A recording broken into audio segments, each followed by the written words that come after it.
არ ვიცი რამდენად გსმენიათ ფარავნის ტბაზე, მაგრამ ზამთარში ის იყინება და სასწაულის ანახავია. ბევრი არც გვიფიქრია.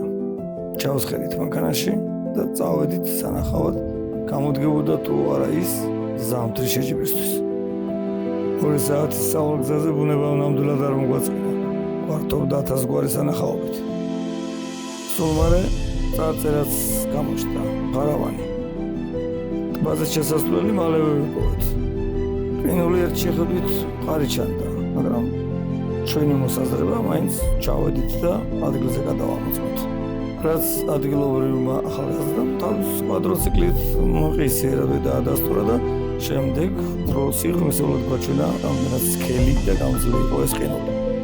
რა თქმა უნდა, რომ გავთამამდით და დავიწყეთ სრიალი ყინულზე, შემდეგ უკვე დრონით ავაფრინეთ, გვინდოდა ზემოდან გვენახა ეს ლამაზე, ლურჯ ყინულზე ნამქერის მოდანილი, თეთრი თოვლით მოხატული სასწაული ხალიჩა.